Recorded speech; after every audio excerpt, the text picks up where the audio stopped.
Et il y a des gens qui arrivent à se connecter avec beaucoup de travail. Ils arrivent à se connecter à l'ange qui gère la plante. Il y a une plante, par exemple, que cette plante-là, elle soigne telle maladie, par exemple. Maintenant, il y a des gens qui travaillent sur eux-mêmes, qui jeûnent, qui travaillent beaucoup sur eux-mêmes pendant des mois et des mois. Et ils arrivent à se connecter à l'ange qui dirige chaque plante. Parce que chaque plante, elle est dirigée par un ange. Comme nos sages nous disent, il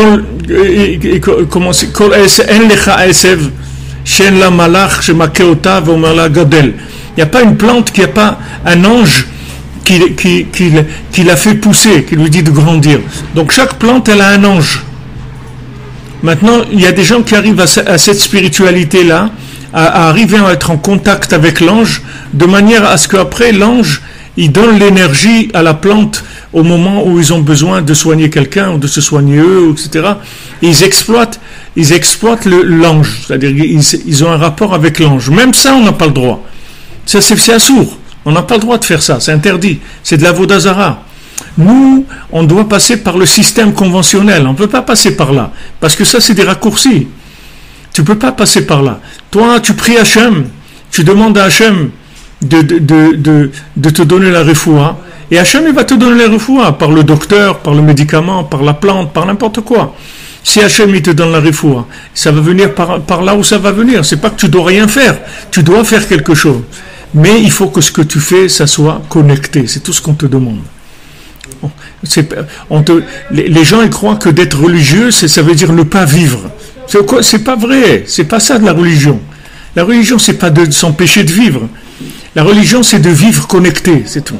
Être religieux, bon, j'aime pas employer ce mot religieux parce que ça veut rien dire du tout, mais être connecté à Hachem. C'est ça ce qui s'appelle être quelqu'un qui est dans le système du service divin. C'est-à-dire rentrer au service de Dieu, ça veut dire connecter sa vie. C'est-à-dire il n'y a rien dans ma vie qui n'est pas connecté.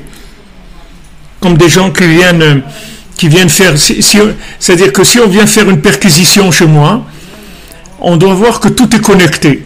Si maintenant il y a un sadique qui est de ce niveau-là qui pourrait rentrer chez moi et qui voit tous les éléments, est-ce qu'il voit que tous ces éléments ils sont connectés?